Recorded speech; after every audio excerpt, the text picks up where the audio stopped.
Today, I will speak on the incident that has weighed heavily on our minds and our hearts.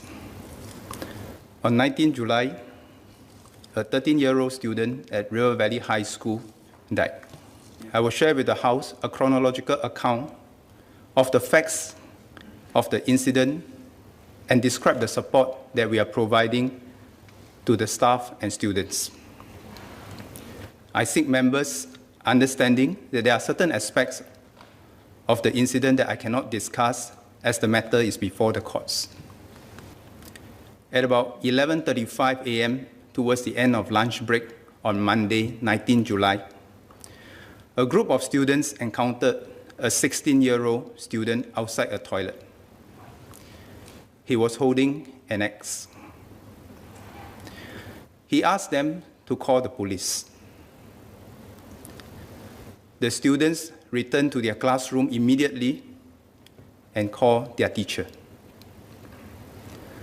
Subsequently, the 16-year-old student made the same request to another group of students in the classroom next to the said toilet.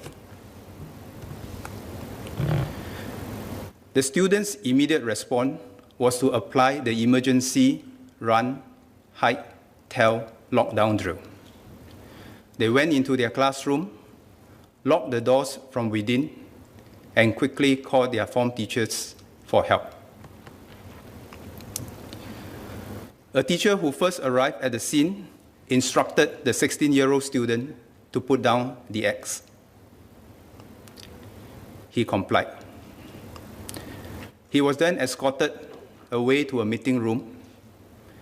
Thereafter, other teachers called the police and checked the toilet where the 16-year-old was found outside.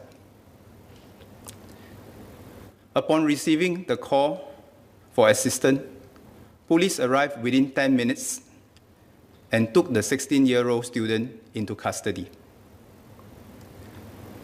Police officers and SCDF paramedics dispatched to the scene found a 13-year-old student lying motionless in the toilet with multiple wounds. He was pronounced dead. Preliminary investigations revealed that the two students had not known each other before the incident, and the axe was purchased online. The 16-year-old student was charged in court for murder the next day on 20th July. He has since been in remand for psychiatric assessment. Once the situation was under control, the principal broke the news to the rest of her staff before speaking to the students. She shared that a serious incident has happened and asked all students to contact their parents to assure them that they were safe. Soon after, the principal separately spoke to the group of students who were most affected by the incident.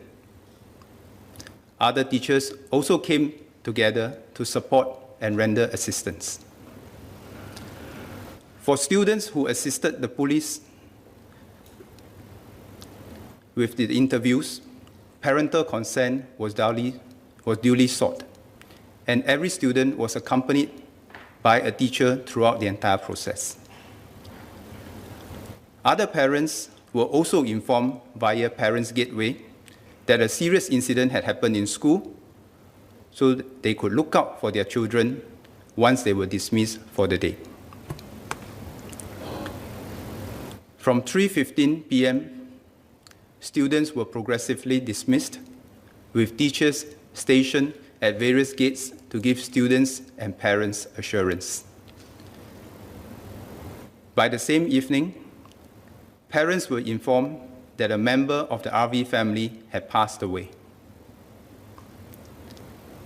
The school advised parents to monitor the well-being of their child. Parents who were worried for their child's well-being were encouraged to contact their form teachers to work out ways to support their children, both at home and in school. MOE's immediate priority was to render full support to the school. On Tuesday, 20th July, we set up a Caring Actions in Response to an Emergency, or CARE post at RV to provide psychological support to students and staff who needed immediate help, though it was a non-school day. Since last Wednesday, a total of 98 MOE care officers and school counselors trained in psychological first aid and trauma management have put aside their regular duties to provide much-needed support at the care post. Together, they reach out to affected teachers and students who are encouraged to walk in anytime they need someone to talk to. It will take time for the River Valley High School community to recover. Where needed, students and staff will be referred to healthcare agencies for professional assistance. Since the care post was opened in the school, about 540 staff and students have sought support there. I would like to commend the school for managing the incident well and on their grace and confidence under pressure. The students executed the run, hike, tell steps exactly as they were trained to do in times of emergencies. To the students of River Valley High School, thank you for showing care and compassion to one another. The teachers responded swiftly, demonstrating courage when engaging the 16-year-old and keeping the safety of their students as their utmost priority throughout. To the teachers, despite your own grief and shock, you attended to your students and are still helping them to cope with their difficult emotions. You put your students above you always. To the principal, who was on medical leave, thank you for rushing back to the school to personally handle the incident. I know how painful it is for you, but I know how you have kept this to yourself while putting your students, teachers, and staff interests before all else. All of us as parents are appreciative of the leadership, compassion shown by the school. It gives us confidence that our children are in good hands.